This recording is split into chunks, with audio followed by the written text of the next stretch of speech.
Assalamualaikum warahmatullahi wabarakatuh. Buku Life is Beautiful halaman 33. Suatu pagi yang cerah, Anda sedang mengemudikan kendaraan sambil menikmati lagu kesayangan Anda. Tiba-tiba sebuah mobil yang berlari dengan kecepatan tinggi menyalip Anda. Anda terkejut, bukan kepalang. Masih untung Anda terhindar dari kecelakaan. Keruan saja Anda membunyikan klakson sekeras-kerasnya sambil mengejar mobil tersebut. Tanpa diduga, mobil tadi berhenti. Orangnya pun menghampiri Anda dan memaki Anda dengan kata-kata yang tak senonoh. Bayangkan kalau Anda menghadapi situasi semacam itu, apa yang akan terjadi? Apa yang akan Anda lakukan sesampai di kantor? Mungkin Anda akan menceritakan kejadian tadi pada teman-teman Anda. Lalu seharian Anda diliputi perasaan marah. Masih belum puas, sore harinya Anda mendiskusikan masalah itu dengan keluarga di rumah. Apa yang sebenarnya terjadi? Sebuah masalah besarkah? Mungkin ya, kalau Anda celaka. Tapi kini Anda selamat dan sehat walafiat. Yang Anda hadapi adalah masalah kecil. Persoalannya, Anda memperlakukan sebagai masalah besar yang begitu menyita perhatian dan menguras energi dan waktu produktif Anda.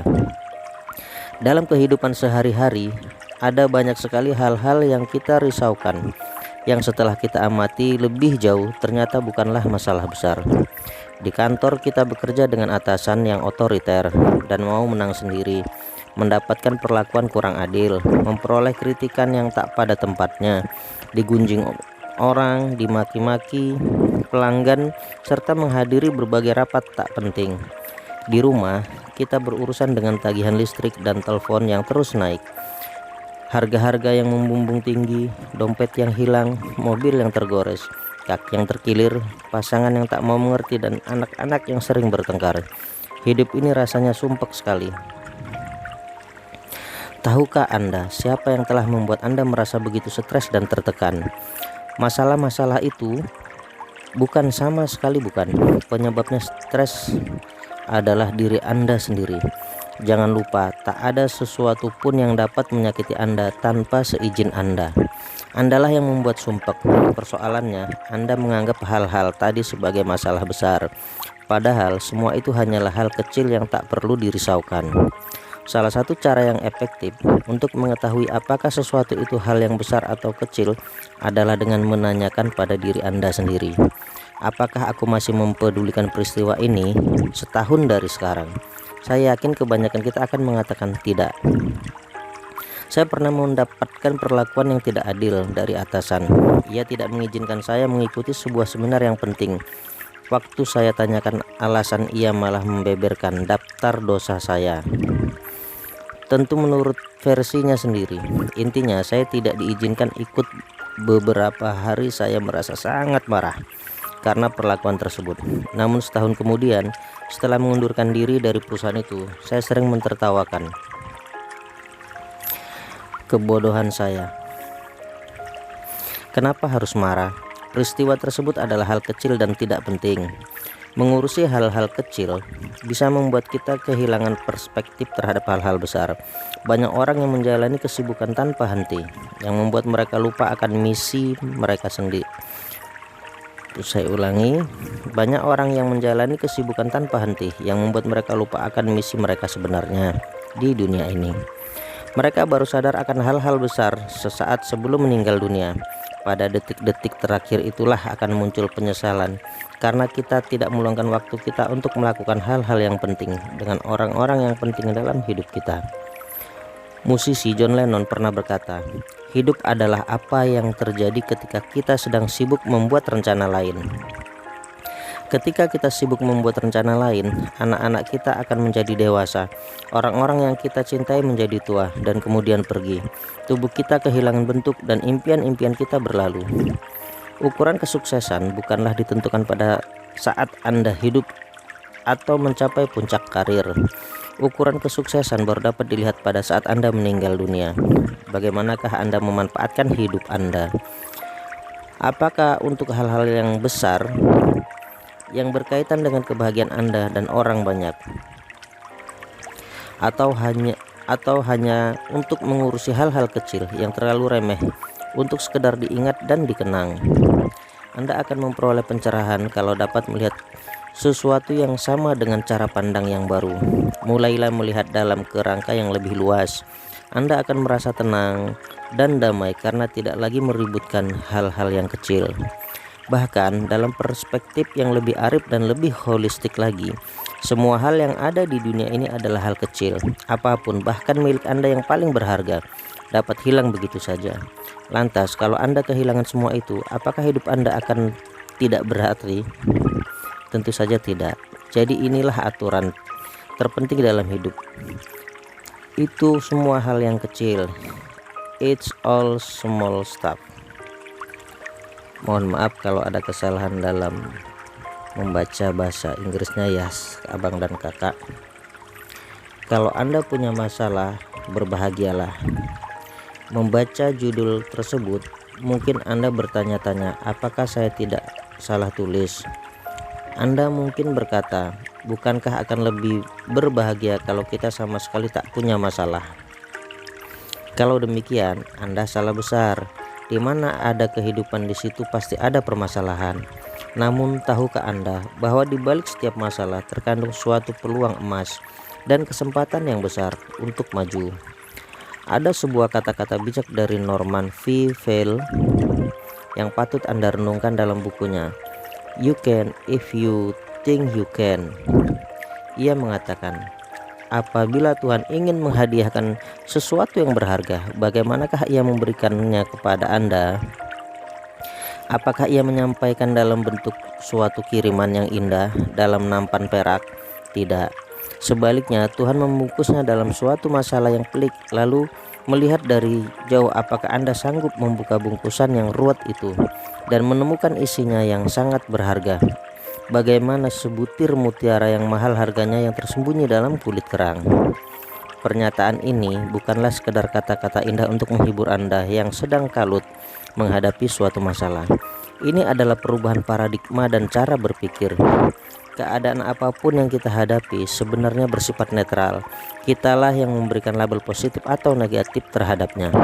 Seperti yang dikatakan seorang filsuf Cina, Ai Ching, peristiwanya sendiri tidaklah penting, tetapi respon terhadap peristiwa itu adalah segala-galanya. Ini contoh sederhana. Di awal karir saya sebagai fasilitator dan yang memberikan pelatihan di berbagai perusahaan, saya pernah menghadapi penolakan dari klien semata-mata karena usia saya yang dianggap terlalu muda. Waktu itu saya masih berusia 20 tahunan. Saya pernah menganggap ini masalah besar. Bagaimana tidak? Ini menyangkut kredibilitas saya. Saya kemudian memikirkannya berhari-hari. Kepercayaan diri saya mulai terganggu. Namun lama-kelamaan saya sadar bahwa penolakan semacam ini adalah hal biasa. Justru ini adalah kesempatan untuk berkembang. Oleh karena itu, saya segera menggali kebutuhan klien dan mencari pendekatan yang lebih dapat diterima. Saya terus meningkatkan kompetensi sampai akhirnya saya dapat diterima oleh perusahaan tersebut. Kalau demikian, penolakan awal itu sama sekali bukan sebuah masalah, tapi sebuah peluang yang sangat berharga. Semua kesulitan sesungguhnya merupakan kesempatan bagi jiwa kita untuk tumbuh. Sayangnya, banyak orang yang menganggap masalah sebagai sesuatu yang harus dihindari. Mereka tidak mampu melihat betapa mahalnya mutiara yang terkandung dalam setiap masalah. Ibarat mendaki gunung, ada orang yang bertipe quitters, maka mereka mundur teratur dan menolak kesempatan yang diberikan oleh gunung. Ada orang yang bertipe campers, yang mendaki sampai ketinggian tertentu, kemudian mengakhiri pendakiannya dan mencari tempat yang datar dan nyaman untuk berkemah. Mereka hanya mencapai sedikit kesuksesan, tetapi sudah merasa puas dengan hal itu. Tipe ketiga adalah climbers, yaitu orang yang seumur hidupnya melakukan pendakian dan tidak pernah membiarkan apapun menghalangi pendakiannya. Orang seperti ini senantiasa melihat hidup ini sebagai ujian dan tantangan. Ia dapat mencapai puncak gunung karena memiliki mentalitas yang jauh lebih tinggi, mengalahkan tingginya gunung. Orang dengan tipe ini benar-benar meyakini apa yang pernah dikatakan Dag Hammarskjöld. Jangan pernah mengukur tinggi sebuah gunung sebelum Anda mencapai puncaknya. Karena begitu ada di puncak, Anda akan melihat betapa rendahnya gunung itu. Semua masalah sebenarnya adalah rahmat terselubung bagi kita. Mereka berjasa karena dapat membuat kita lebih baik, lebih arif, lebih bijaksana, dan lebih sabar. Anda baru bisa disebut manajer yang baik kalau Anda mampu memimpin seorang bawahan yang sulit. Saya ulangi, Anda baru bisa disebut manajer yang baik kalau Anda mampu memimpin seorang bawahan yang sulit, yang membuat para manajer lain angkat tangan. Anda baru menjadi orang tua yang baik kalau Anda dapat menangani anak yang bermasalah, ataupun menantu yang keras kepala, yang melakukan sesuatu melebihi batas kesabaran Anda. Anda baru dapat disebut profesional kalau Anda mampu menangani pelanggan yang cerewet, yang sering mengeluh dan banyak maunya. Untuk mencapai kesuksesan, Anda perlu memiliki adversity quotient, yaitu kecerdasan dan daya tahan yang tinggi untuk menghadapi masalah. Kecerdasan tersebut dimulai dari mengubah pola pikir dan paradigma Anda sendiri. Mulailah melihat semua masalah yang Anda hadapi sebagai peluang, kesempatan, dan rahmat. Anda akan merasa tertantang namun tetap mampu menjalani hidup yang tenang dan damai. Berbahagialah jika Anda memiliki masalah. Itu artinya Anda sedang hidup dan berkembang. Justru bila Anda tak punya masalah sama sekali, saya sarankan Anda segera berdoa. Ya Tuhan, apakah Kau tak percaya lagi padaku, sehingga Kau tak mempercayakan satupun kesulitan hidup untuk kuatasi? Dengan berdoa demikian, Anda tak perlu khawatir. Tuhan amat mengetahui kemampuan kita masing-masing. Ia tak akan pernah memberikan sesuatu beban yang kita tidak sanggup memikulnya. Bab 6. Kejarlah daku, kau ku kejar. Pasti Anda semua cukup familiar dengan judul ini. Benar, ini adalah plesetan judul sebuah film tahun 80-an yang dibintangi Lydia Kandou dan Deddy Mizwar. Versi sinetronnya pun pernah kita saksikan tiap minggu di televisi. Tapi kenapa tiba-tiba saya menyebut judul ini? Anda pasti bisa menduganya. Ini berkaitan dengan target-target yang selalu kita tetapkan pada awal tahun.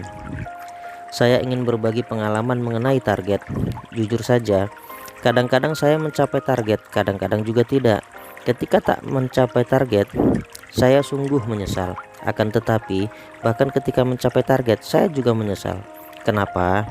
Karena saya merasa bahwa hal tersebut telah saya bayar dengan harga yang sangat mahal. Di kantor, upaya pencapaian target sering membuat saya kehilangan waktu untuk bersosialisasi dan menjalani hubungan dengan para kolega. Banyak pula menjadi konflik antar individu maupun antar tim, semata-mata karena mengejar target. Di beberapa organisasi, termasuk organisasi politik, saling sikut, saling jegel, dan saling menjatuhkan juga dilakukan untuk mengejar setoran. Buntut dari semua ini adalah perasaan sakit hati, dendam, dan permusuhan yang tak hilang dalam waktu singkat. Di rumah, target-target ini sering membuat kita menomorduakan hubungan yang akrab dengan anggota keluarga. Kita kehilangan saat-saat berharga dengan pasangan dan anak-anak. Saya sangat menyesal karena tak sempat menikmati saat-saat indah ketika Alisa, anak pertama saya, belajar berjalan. Saya juga tak ingat kapan persisnya ia mulai berbicara. Kesempatan itu telah hilang dan takkan pernah kembali. Saya terlalu sibuk dan sering hanya sempat mencium kening anak-anak saya saat mereka telah tertidur lelap. Padahal kalau dipikir-pikir, apa sih yang kita cari dalam hidup ini? Targetkah atau kebahagiaan itu sendiri? Ada sebuah cerita menarik mengenai seorang eksekutif yang tengah berlibur di sebuah desa. Suatu siang, ia berjumpa dengan seorang nelayan yang sedang asik bermain dengan kedua anaknya. Eksekutif ini bertanya kepada si nelayan, tak bekerja lebih keras, padahal hidupnya masih kekurangan. Katakan, apa yang dapat saya lakukan? Ujar nelayan. Belilah kapal yang lebih besar, kata si eksekutif. Dengan demikian Anda bisa menangkap ikan lebih banyak. Nelayan kembali bertanya, dengan ikan yang lebih banyak, apa yang dapat saya lakukan? Juallah ke kota, Anda akan mendapat uang banyak, lanjut si eksekutif. Dengan uang itu Anda dapat membangun rumah yang bagus dan menyekolahkan anak-anak sehingga menjadi orang yang pintar. Nah, dengan semua yang Anda miliki itu, Anda akan sangat berharga. Anda akan sangat berbahagia. Mendengar hal itu, si nelayan tertawa terbahak-bahak. Kalau kebahagiaan yang saya cari, buat apa repot-repot? Sekarang pun saya sudah sangat bahagia. Jadi setiap kali Anda menetapkan target pada awal tahun, pikirkanlah benar-benar apa yang sebenarnya Anda kejar. Target-target Anda kah atau kebahagiaan itu sendiri? Inilah ironisnya manusia modern. Kita menciptakan target kita sendiri yang kadang-kadang sengaja dibuat lebih tinggi dari kemampuan kita. Kemudian target itulah yang sepanjang tahun mengejar-ngejar kita, membuat makan tak enak dan tidur tak nyenyak. Target inilah yang selalu kita bawa kemanapun kita pergi. Target telah menggantikan hidup itu sendiri. Perilaku manusia modern ternyata tak jauh berbeda dengan manusia zaman dahulu yang menciptakan berhala-berhala mereka sendiri, kemudian repot-repot menyembahnya. Target-target ini telah menjadi tuhannya manusia modern. Oleh karena itu, bagi Anda yang telah menyusun target tahun ini, ada beberapa hal yang ingin saya sarankan. Pertama, Anda boleh saja memiliki target, tetapi jangan sampai Anda dimiliki target. Coba renungkan perbedaan yang sangat dalam antara dua kata ini. Kedua, Anda perlu menyadari bahwa tercapai atau tidaknya target berada di luar kontrol Anda. Oleh karena itu, memikirkan target hanya akan melemahkan Anda sendiri, membuat Anda makin stres dan tak berdaya. Yang dapat dikontrol adalah usaha Anda. Analoginya, Anda tak bisa mengontrol jam berapa Anda sampai di kantor. Yang bisa Anda kontrol adalah jam berapa Anda berangkat dari rumah.